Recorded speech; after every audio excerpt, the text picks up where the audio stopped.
여러분 반갑습니다. 자, 이번 시간부터는 본격적으로 강의를 진행할 텐데, 전 시간에 제가 말씀을 드렸죠.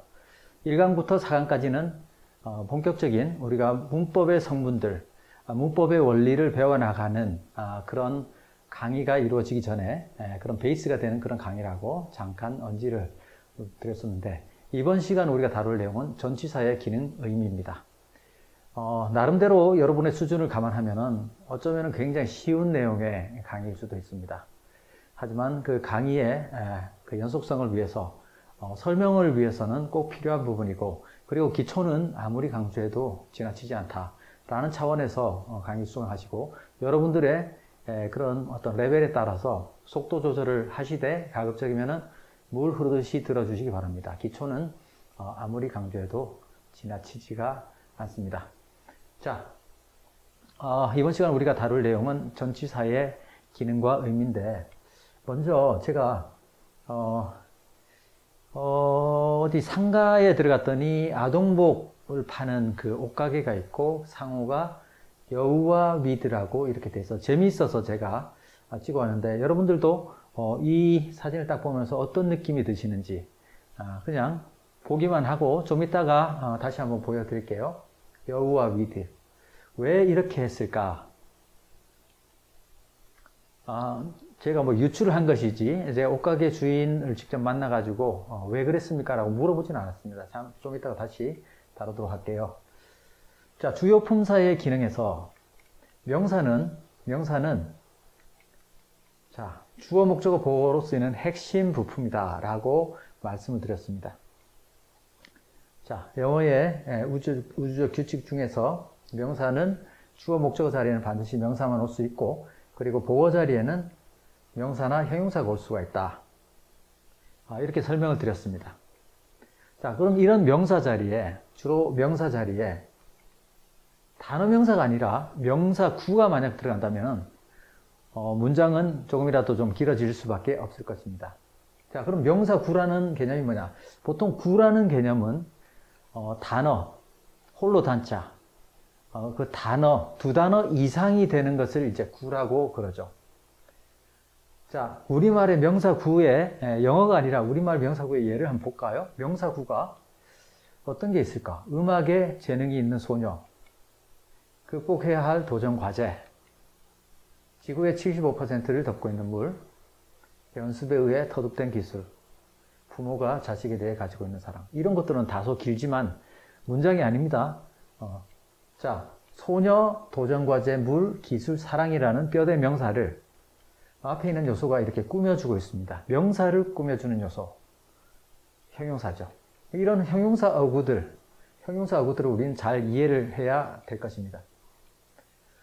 자, 우리는 지금 명사구, 명사에 해당되는 어구들 중에서 명사구를 보고 있는데, 명사구, 예컨대 주어는 목적어를 동사하다라는 삼형식 뼈대가 굉장히 간단한 문장이나 어떤 절을 만들 것 같지만, 얘가 좀 길어지는, 문장의 길이가 길어지는 이유가 있습니다. 예를 들어서 이 주어 목적어 자리에 단어 명사가 오면 문장의 길이는 짧겠죠. 명사는 명사를 동사하다.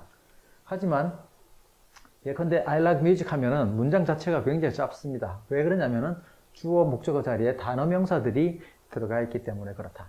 하지만 문장이 길어지는 이유는 명사구가 주어 자리에, 목적어 자리에 들어가면 길어질 수밖에 없죠. 좀 전에 우리가 우리말 명사구만 하더라도 길이가 꽤 되지 않습니까? 그러면은 이 명사구는 어떻게 이루어졌겠습니까? 명사와 형용사가 들어가 있는 것이 주로 명사구입니다.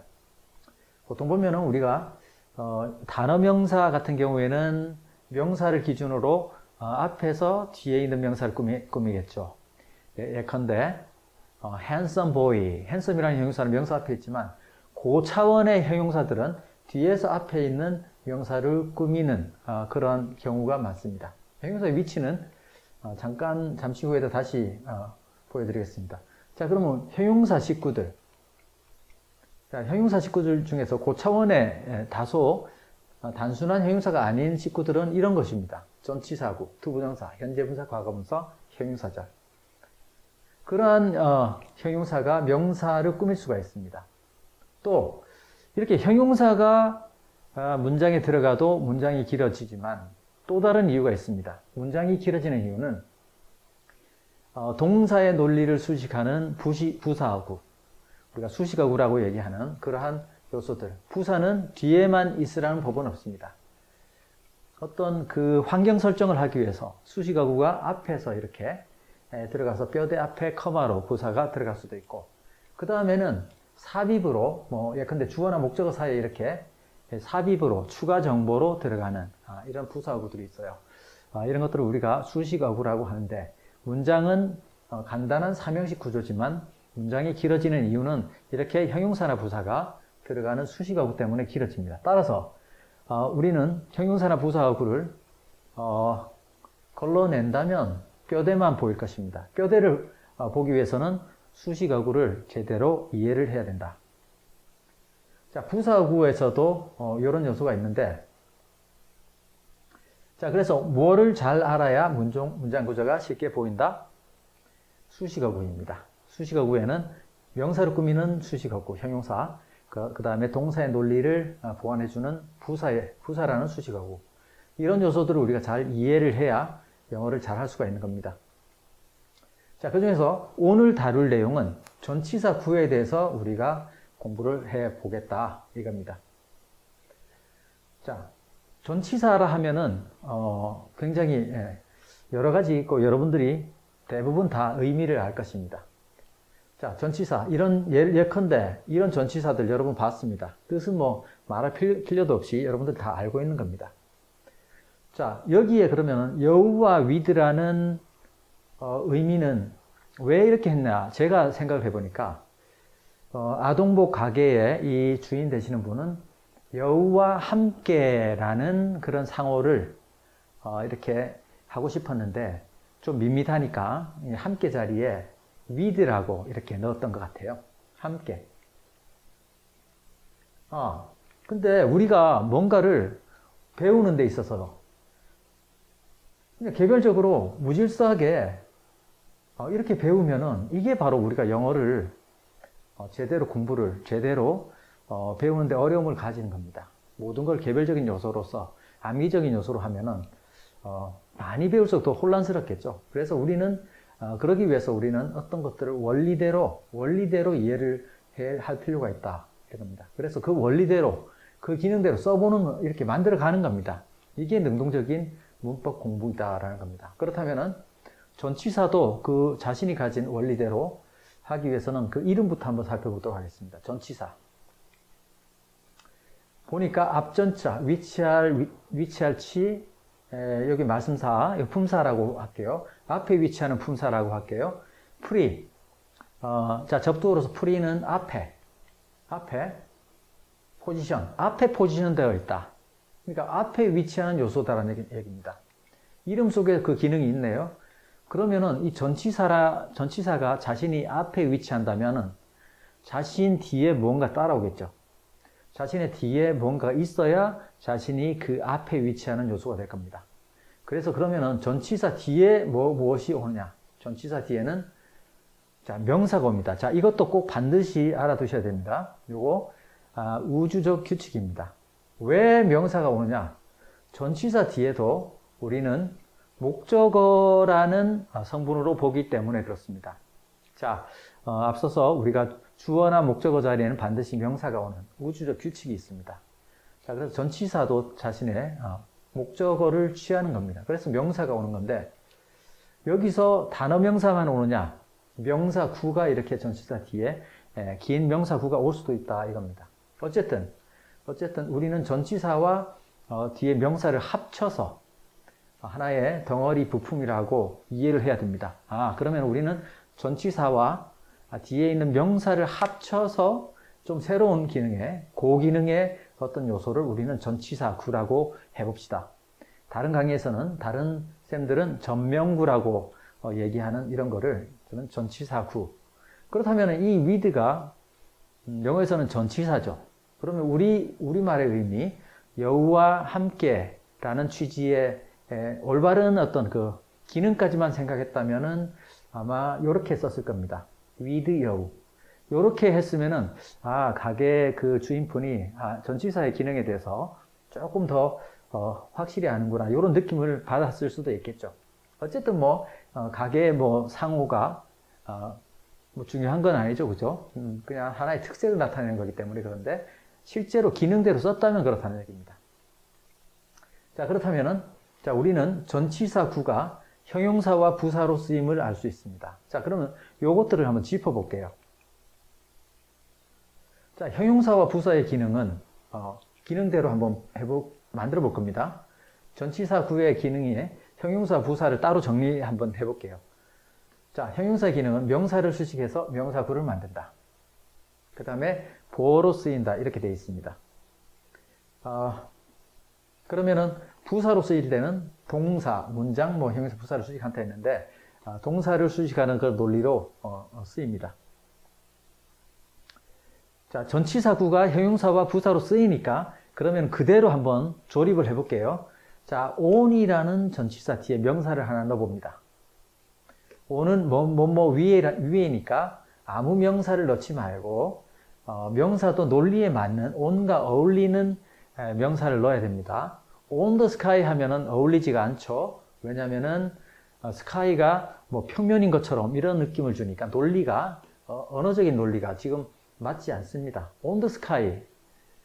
그래서 on과 어울리는 명사 아무 명사나 담아서는 안 되겠구나. 그럼 on the desk는 어떻습니까? 어울리죠.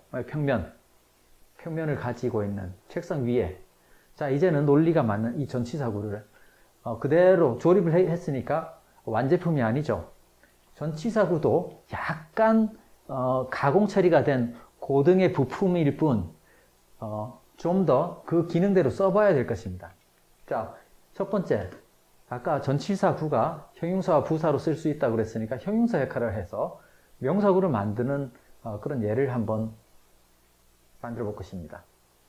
이게 형용사구가 된다면은, 전치사구가 형용사구가 된다면은 북을 한번 꾸며볼게요. 그래서 우리말로 책상 위에 책이라는 우리말 명사구를 만들어 볼 겁니다. 근데 형용사의 일반적인 위치를 제가 말씀드릴게요. 형용사의 일반적인 위치는 명사를 중심으로 단어 형용사는 앞에서 뒤에 있는 명사를 꾸미고 좀 고등의 형용사는 뒤에서 앞에 있는 명사를 꾸밉니다. 하지만 단어 형용사라고 단어가 아닌데 두 단어인데 왜 앞에서 수식하는 요소가 있습니까? 라고 미리 말씀을 드릴게요. 간단한 혼란스럽지 않은 그러한 형용사 구도 앞에서 수식을 할 수 있다. 자, 이렇게 해서 각각의 명사구를 만들어냅니다. 자, 요 위치가 일반적인 겁니다. 일반적인. 그렇다면은 이 전치사구는 내가 꾸미고자 하는 명사인 북을 꾸밀 때 어디에 위치하느냐? 뒤에 위치하게 됩니다. 그래서 위치를 뒤로 이동을 하면은 명사구, 책상 위에 책이라는 명사구가 만들어집니다. A book on the desk. 책상 위에 한 권의 책입니다. 자, 이렇게 해서 명사구를 이제 조립해서 만들어낼 수가 있는 거죠. 자, 그러면은 이 명사구를 또다시 이제 또 명사의 역할 자리, 주어나 목적어 자리, 명사 자리에 넣을 수 있는데 주어 자리 한번 더 볼게요. 주어 자리에. 그러면은 a book on the desk라는 명사구를 주어로 쓰고 나머지 동사를 써서 a book on the desk is mine. 이런 식으로 문장을 만들어 가면은 책상 위에 있는 한 권의 책은 내 것입니다 라는 뜻이 되는 문장이죠. 자, 소유대명사 여러분 다 알겠지만 한번 짚어볼게요. 인칭 대명사, 인칭을 나타내는 대명사의 소유대명사 mine은 어떨 때 쓰느냐? 소유격 플러스 명사를 대신받는 대명사.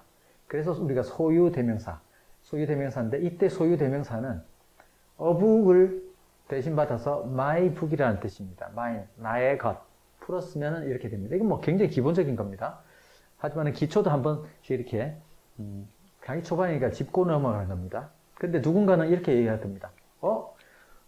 책상 위에 수식을 받는 책은 성격이 정해졌기 때문에 어가 정관사 더가 돼야 되는 거 아닙니까? 이렇게 물어볼 수가 있어요.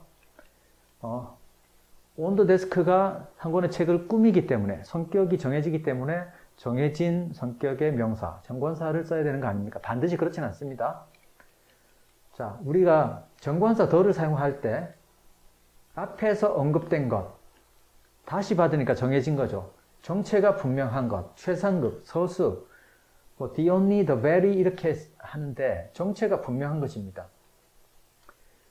책상 위에 있는 책이라고 정체가 분명한 게 아닙니다. 예컨대 책상 위에 여러 권의 책이 있고 그 중에 한 권이 내 것이라고 하면은 더가 아니죠. 아직까지 정해지지 않았기 때문에 그렇게 되는데, 만약에 책상 위에 책 한 권만 있으면 당연히 정해지는 겁니다. 만약에 책상 위에 책 한 권만 있으면은 the book on the desk is mine 이렇게 되겠죠.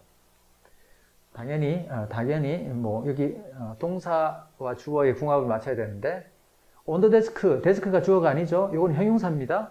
주어는 the book에 맞춰서 the book은 단수니까 is mine 이렇게 되겠죠. 이 굉장히 기본입니다. 이거는 뭐 누구나 다 아는 거죠.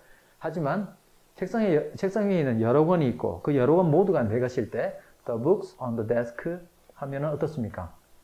요 형용사 구는 아무런 관계 없습니다. 데스크가 주어가 아니죠. 자, 그러면 the books are mine 이렇게 되겠죠.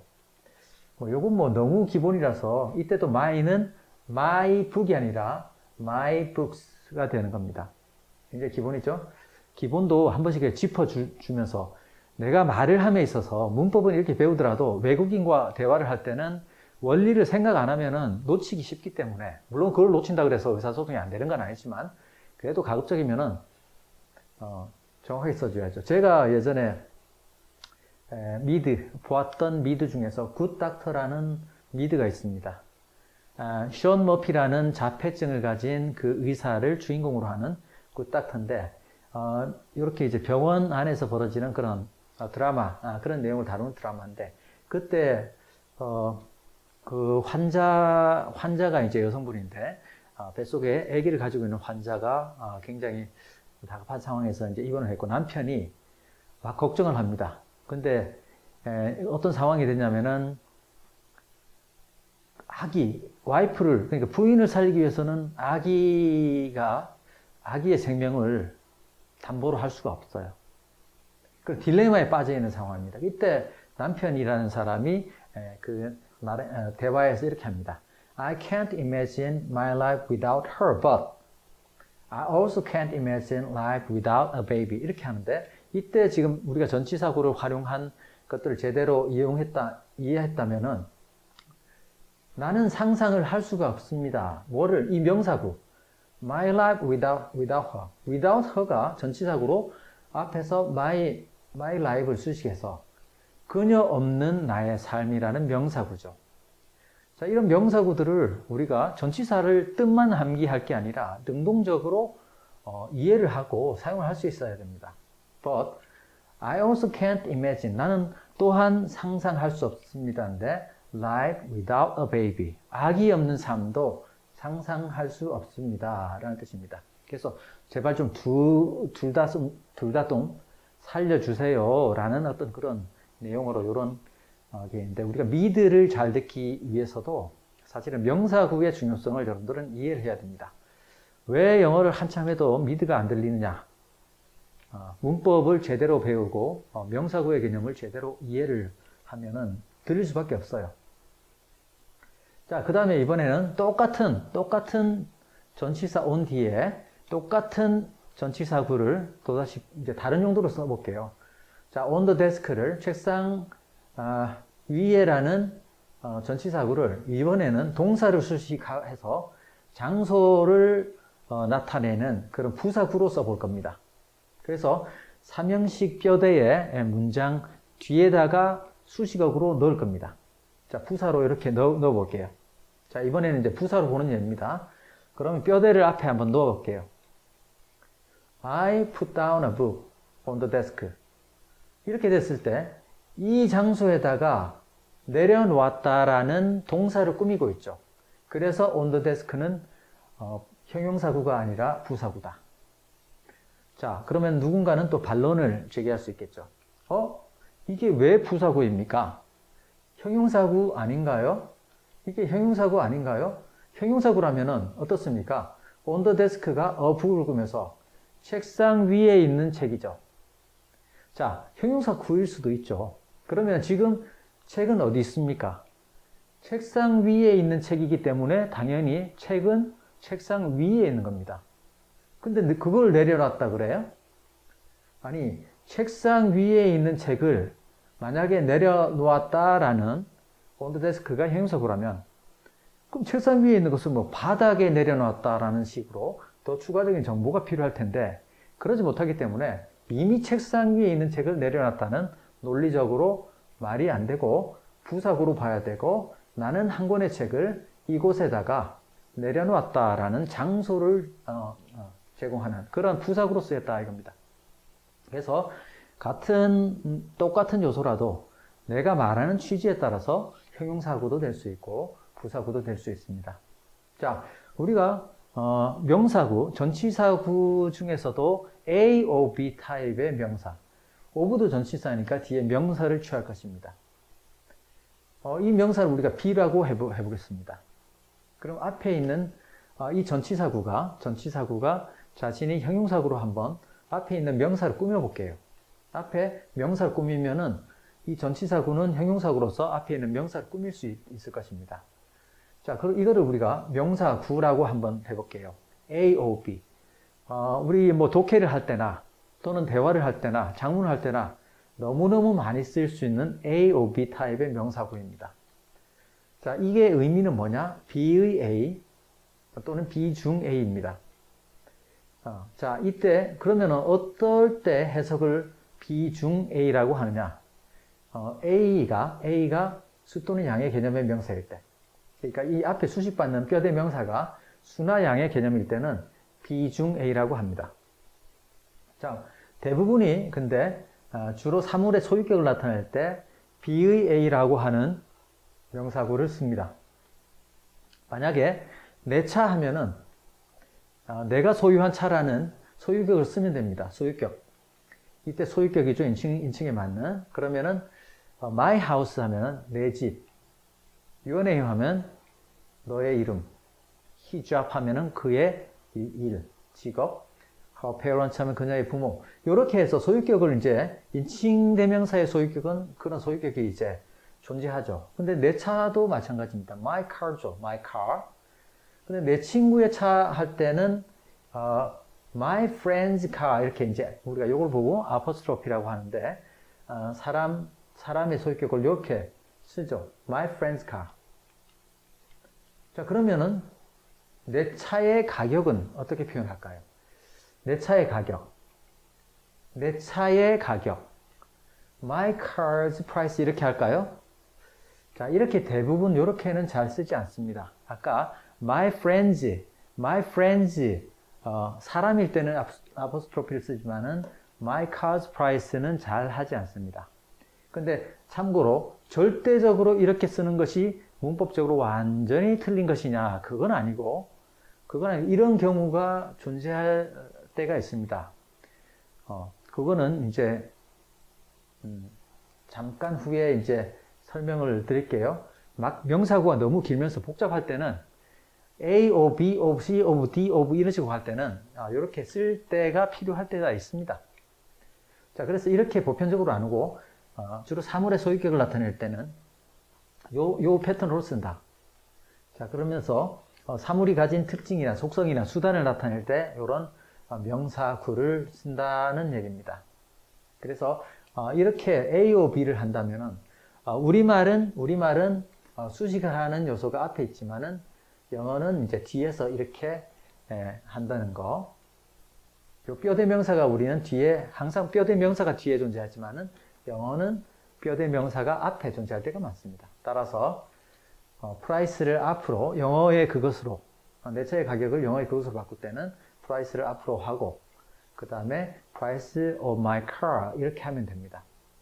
이렇게 하는 사물의 소유격, 내 차가 가진 가격이죠. 그러니까 우리가 내 차의 가격이라는 것은 내 차가 가진 가격, 굳이 소유격으로 풀면 그렇게 되는데 내 차의 색상, color of my car, 내 차의 속도, speed of my car 이런 식으로 내 차의 위치, location of my car 뭐 차가 뭐 고장이 났다거나 할 때는 보험사에 이렇게 전화해서 설명을 할 수가 있겠죠. 그게 이제 우리가 너무나도 많이 쓰이는 AOB 패턴의 명사구입니다. 대화의 주제, topic of conversation. 대화가 가진 topic이란 말입니다.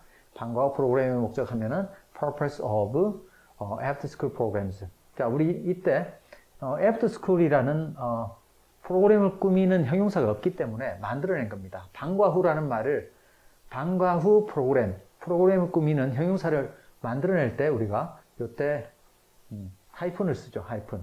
그러니까 기존에 형용사가 없을 때 만들어내는 형용사의 기법이다. 이런 거죠.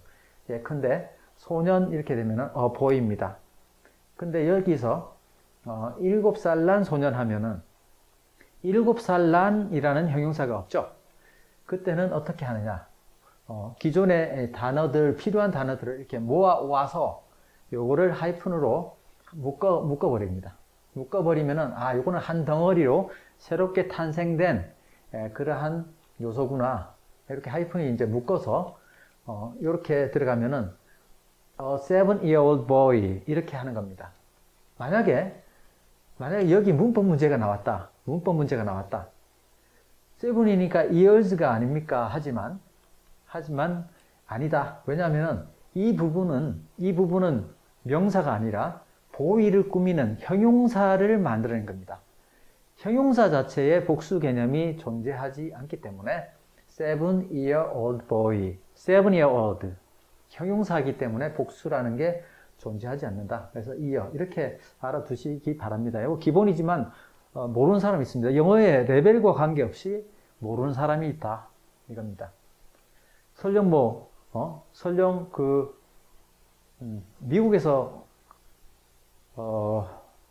영어를 어릴 때부터 오랫동안 공부를 하고 한국으로 온 한국 학생들도 그렇게 쓰니까 그렇게 쓰는 거지 왜 그런지를 모르고 쓰는 경우가 많아요.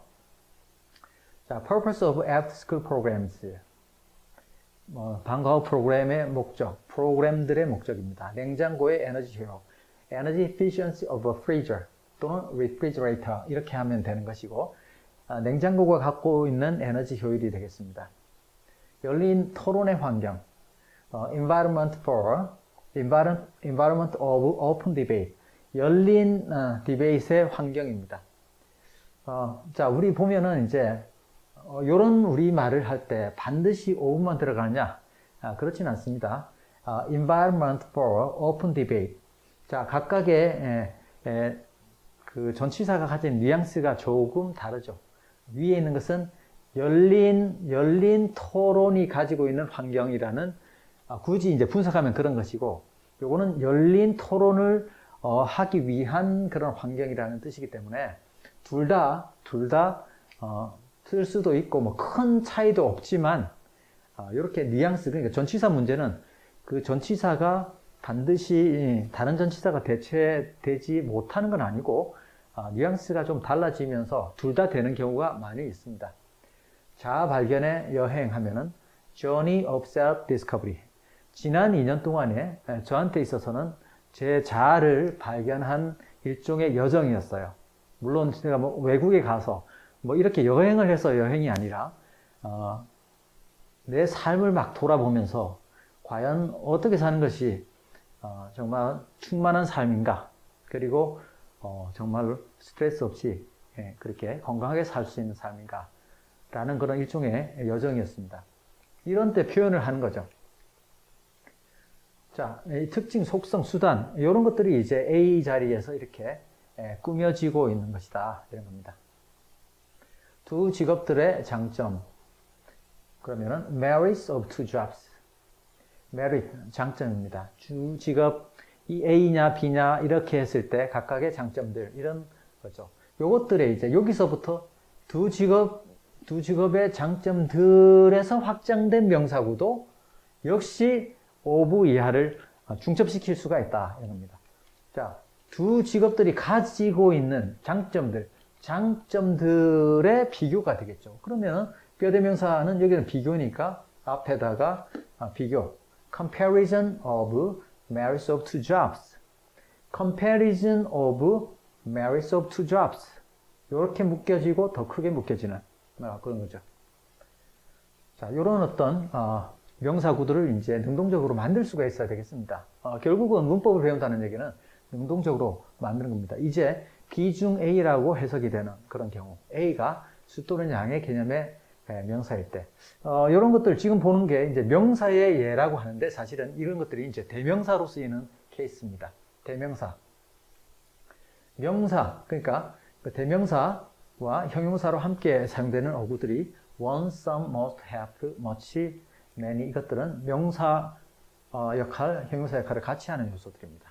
그런 것들을 기본이 되지만 잠깐 설명을 드려볼게요. 우선의 명사로 쓰이는 예를 한번 해보겠습니다. 물론 여기 대명사입니다. one, 부정대명사라고 하죠. 자, 명사적인 역할을 할 때는 one of 다음엔 항상 복수명사가 옵니다. 왜 복수명사입니까?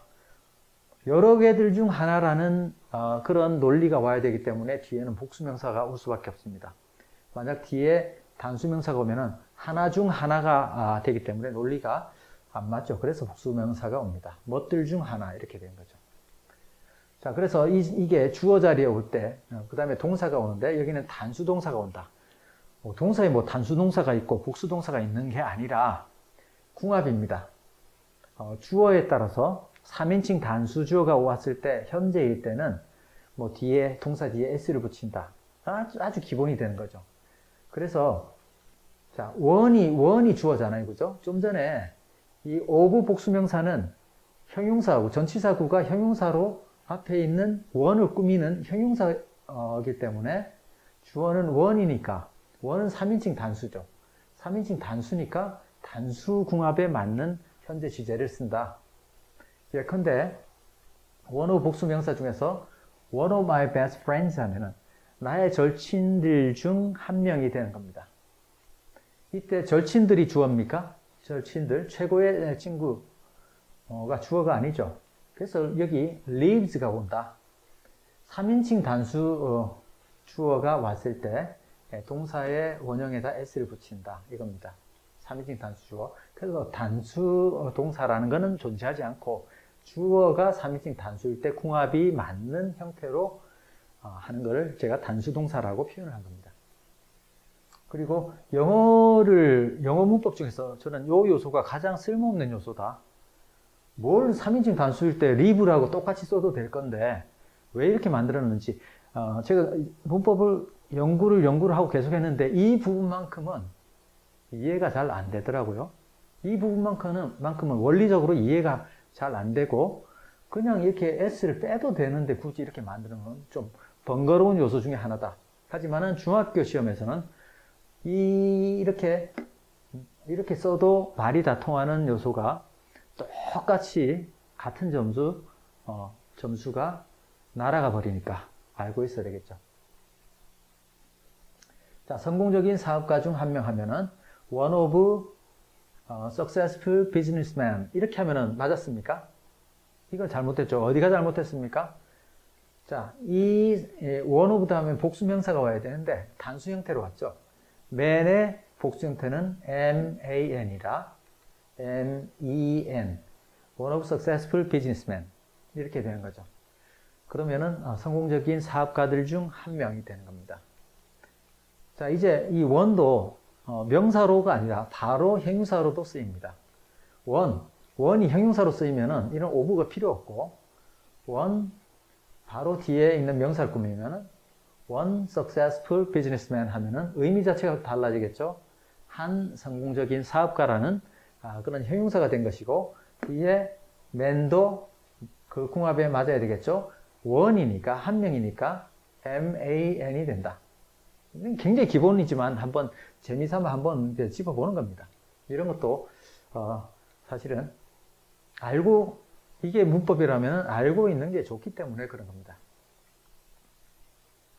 그 다음에 이제 some이나 most와 have나 이런 거는 수와 양의 개념 모두를 포함하고 있는 겁니다. one은 수만 해당되는 표현이라면은 some, most, have 요거는 수와 양의 개념을 그래서 some of 뒤에 단수 또는 복수명사가 둘 다 올 수 있다.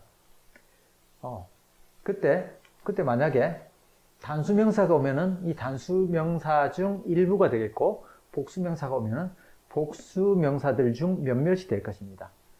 그렇게 됐을 때 동사는 어떤 동사가 오느냐, 현재 시제일 때 어떤 동사가 오느냐는 여기에 궁합을 맞춰주면 되겠습니다. 예컨대 some of my best friends lives here. 이렇게 되면 어떻습니까? 내 절친들 중 몇몇이 라는 복수주어가 됐기 때문에 live here가 되겠죠. live here 이렇게 되는 겁니다. Some of his money were wasted on gambling. 그의 돈 중 일부가 was wasted. 낭비되어졌다. 어디에? on gambling. 도박에. 요거 수동태는 나중에 수동태에서 배우겠지만은 이미 여러분들이 알고 있는 수동태는 비동사 플러스 pp다.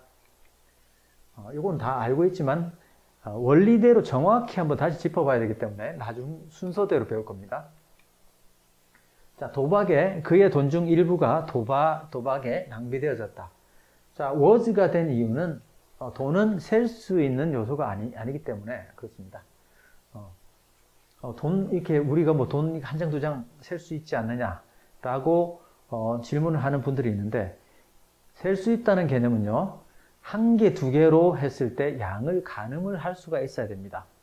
예컨대 사과 10개 하면은 양을 가늠을 할 수 있기 때문에 셀 수 있는 요소인데, 돈 10개 있다. 그러니까 돈은 우리가 편의상 그렇게 만들어 온 것이지 전체적으로는 양의 개념을 보기 때문에 그러한 것이다.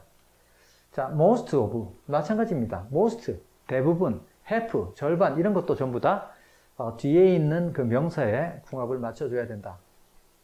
그 다음에 many는 수만 나타낼 수 있는 겁니다. 수.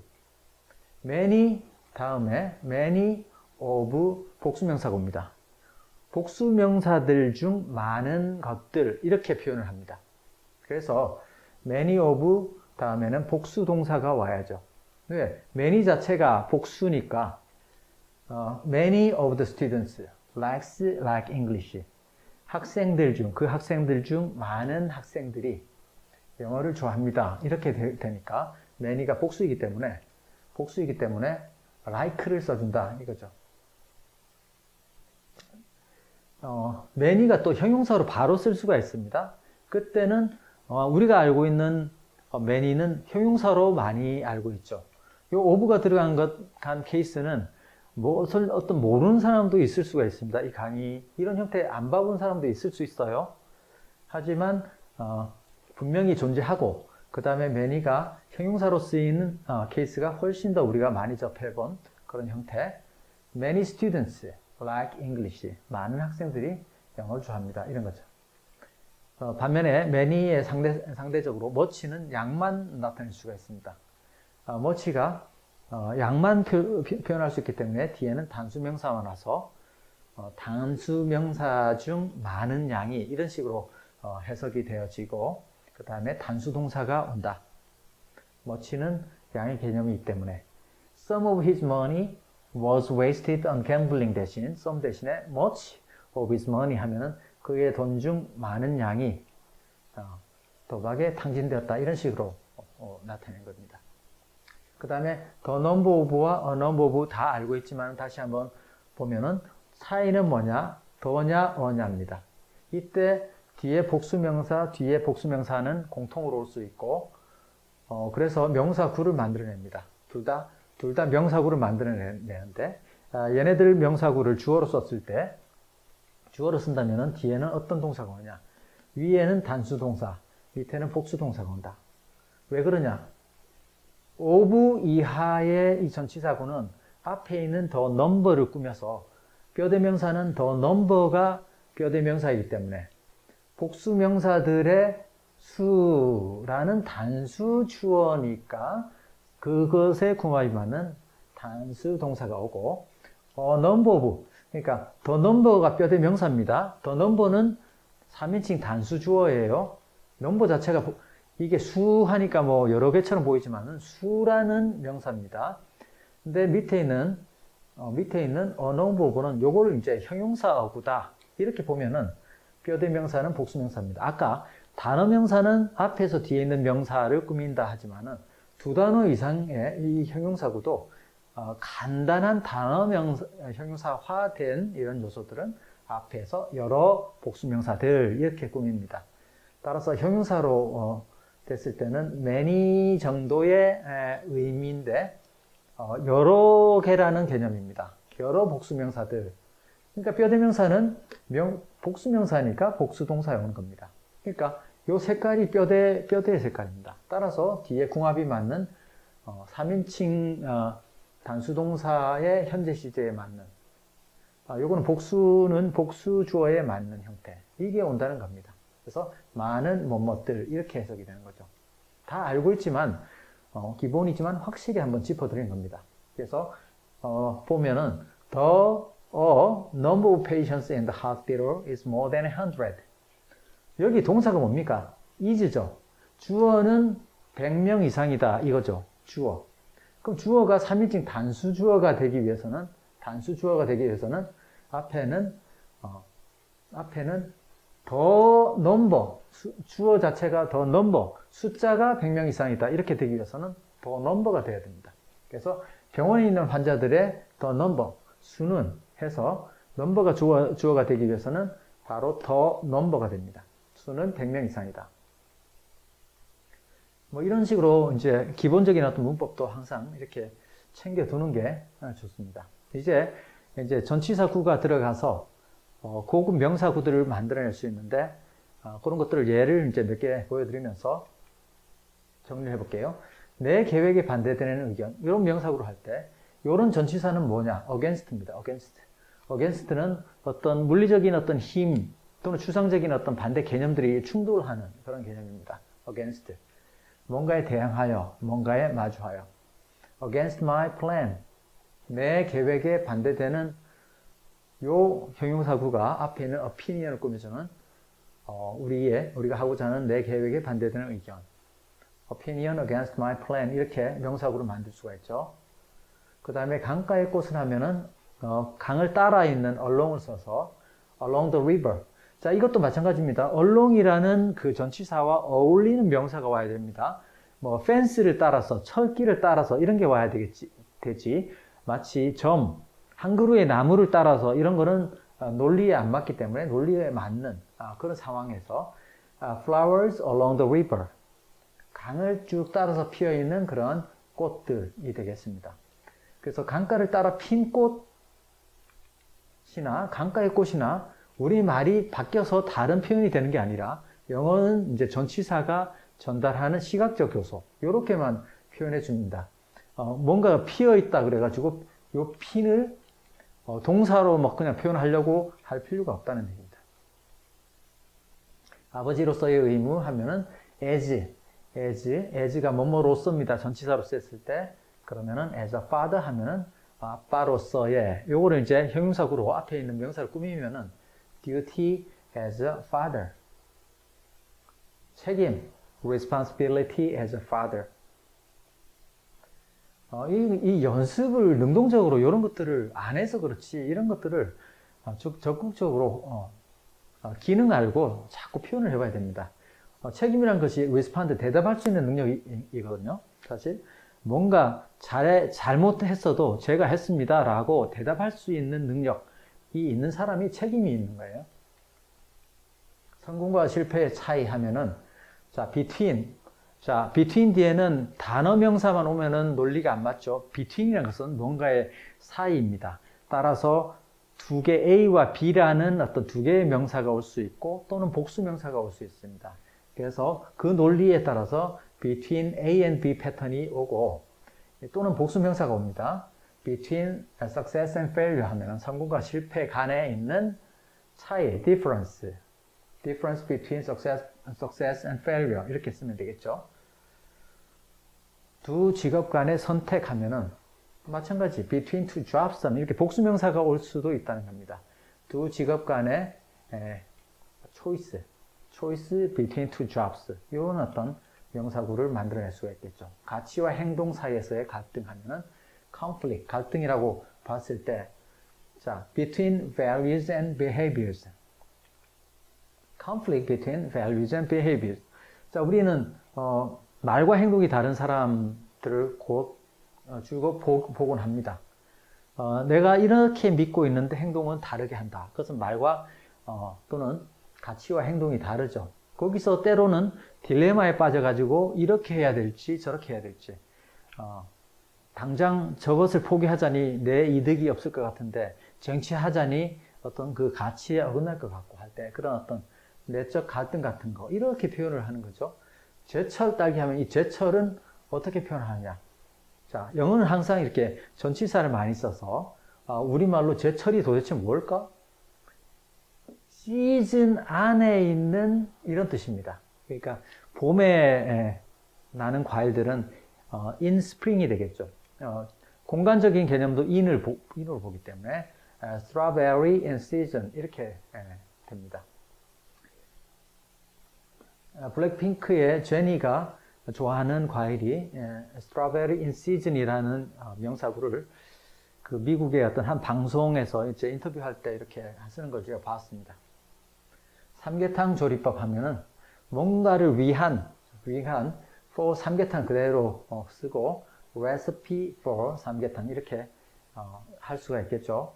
뭔가를 위한 성공의 비결 recipe for success 꼭 음식을 할 때 있는 것만 레시피가 되는 게 아니라 우리 성공하기 위해서 무엇이 필요한지 이때도 이런 식으로 씁니다. Recipe for success.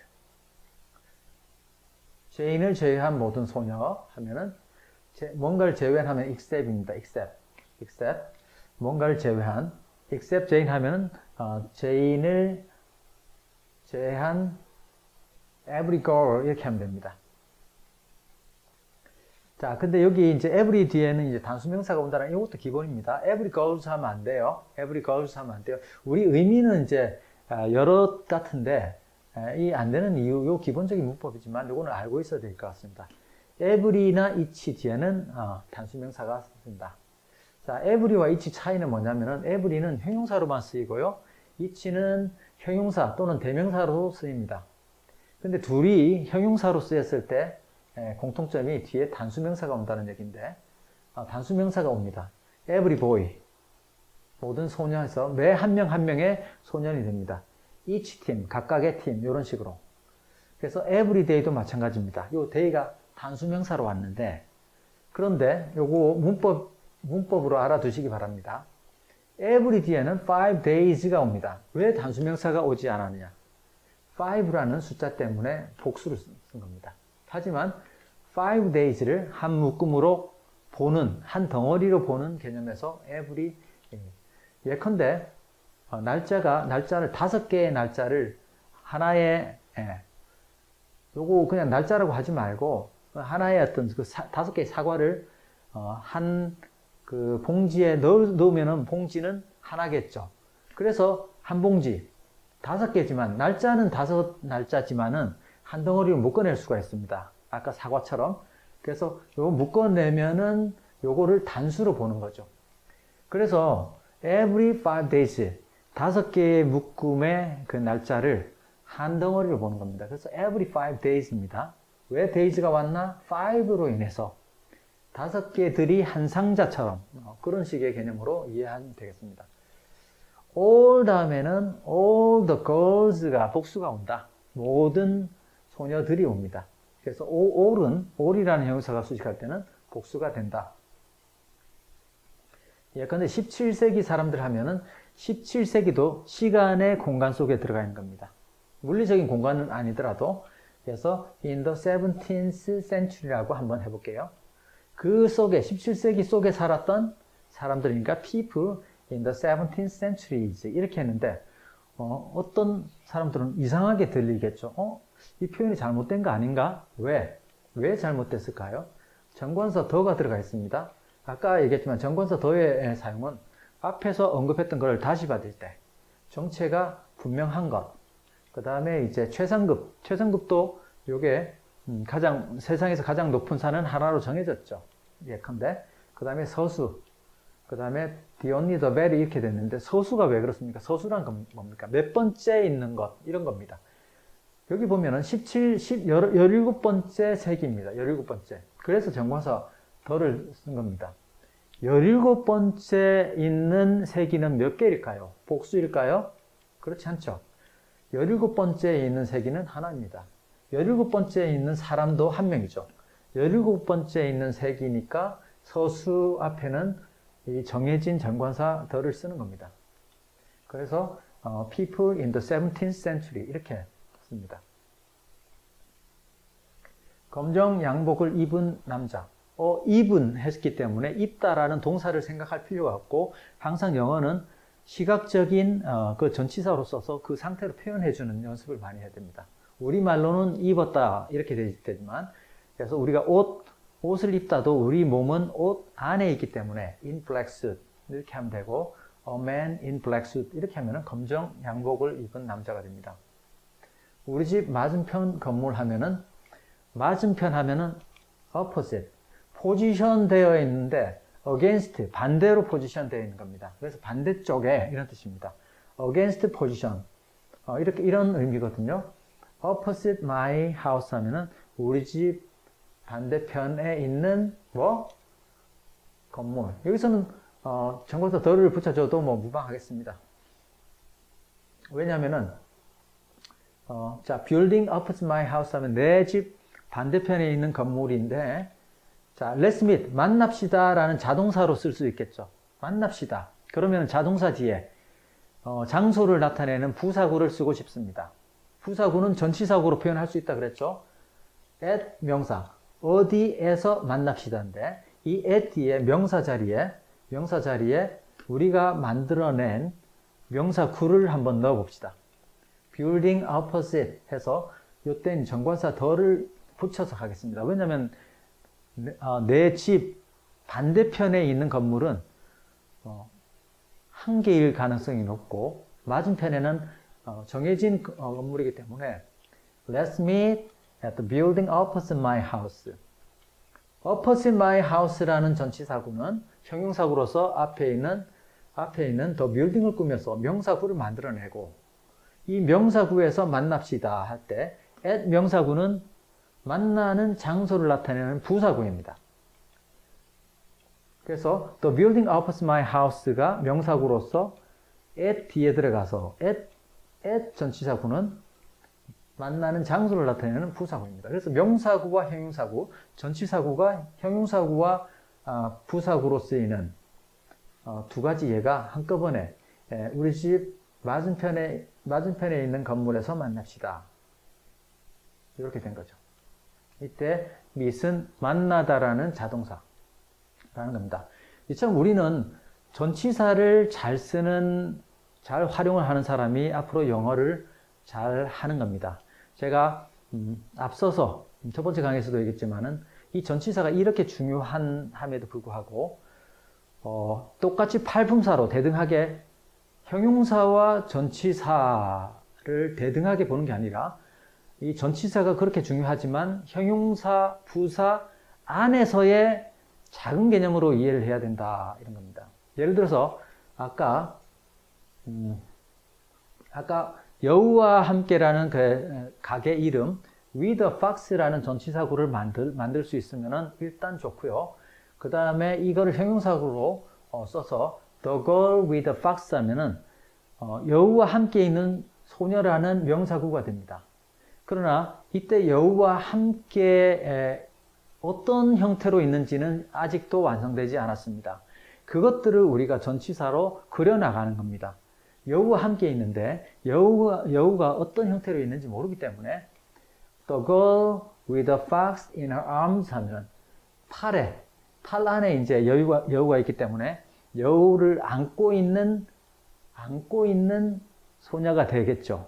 하지만은 이게 완전히 완성된 것 같지만은 완성되지 않은 것이 팔 안에 있다 그래서 팔을 이렇게 안고 있는 건지 이렇게 안고 있는 건지 형태가 완전하지 않기 때문에 또 전치사구를 하나 in front of her chest 하는 그 가슴 앞쪽에 있는 위치 정보를 주는 겁니다. 그러면 the girl with a fox in her arms in front of her chest 이렇게 썼을 때 이제 완전한 그림을 그려나가는 거죠. 그래서 옆으로 영어를 잘할 수 있다는 것은 전치사구를 능동적으로 활용해서 그림을 그려나가는 자세로 전치사구를 써라.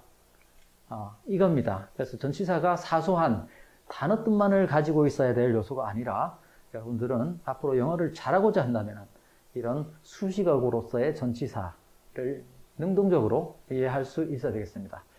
자, 다음 강의는 이제 3, 4강에 걸쳐서 형식에 대해서 친근하게 좀 알아보는 그런 시간으로 준비를 하겠습니다. 자, 수고 많았습니다.